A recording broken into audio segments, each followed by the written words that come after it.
How many students pass their AP exams? Are some exams easier than others? This is NJ Reese with the Massachusetts Education to Career Research and Data Hub, and today we'll be looking at Massachusetts AP performance data. On the About page, it says when the data was last updated and how many rows there are.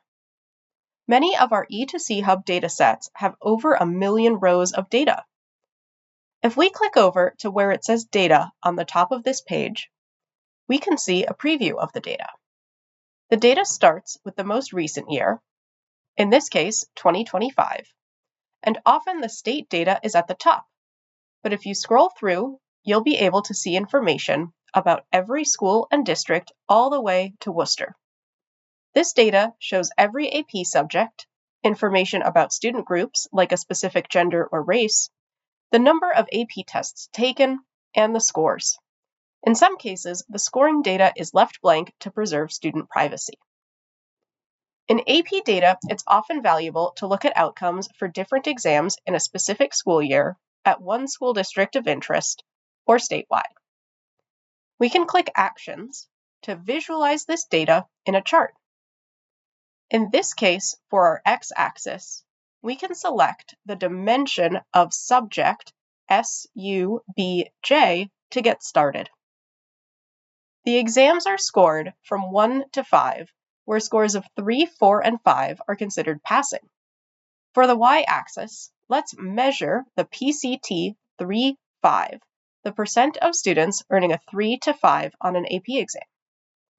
Notice that the chart right now doesn't make very much sense. It says that over 4 million% of students pass the AP exam for all subjects, and more than 2 million% pass English literature and composition. We can use filters to make this visual more valuable. Add a filter for the school year, SY, and select 2025. We can see right away that the highest percentage is now about 350,000.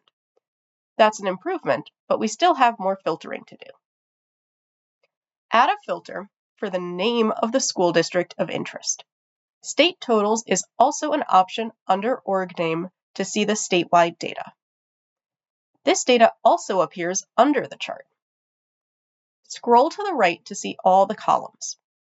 Many of our E2C Hub datasets have separate rows for each student group. Right now, the graph shows data for each of these different groups added together. All students, plus Asian students, plus female students, plus low-income students, and so on.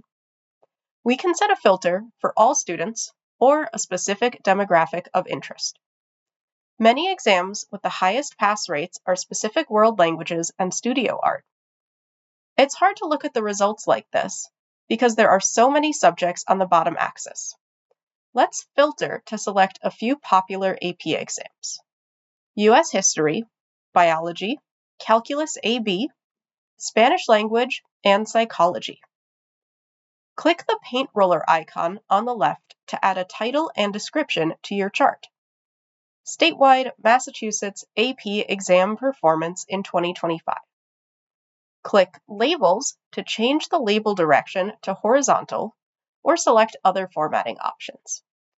You can also add axis labels to say that the left axis shows percentage of students passing. We can now much more clearly read this graph to see that in 2025, 85.2% of all students passed AP Spanish Language, whereas only 68.8% passed AP Calculus AB. If you want to compare the results from two different student groups, you can go back to the data selection options, change your filter to something like all students and low income, and then group dimension values by student group, STU-GRP, to see the difference. We've been working with the state level data, but you can always filter to any school or district in Massachusetts with our E2C Hub data. What valuable visuals can you create? Get started with the E2C Hub.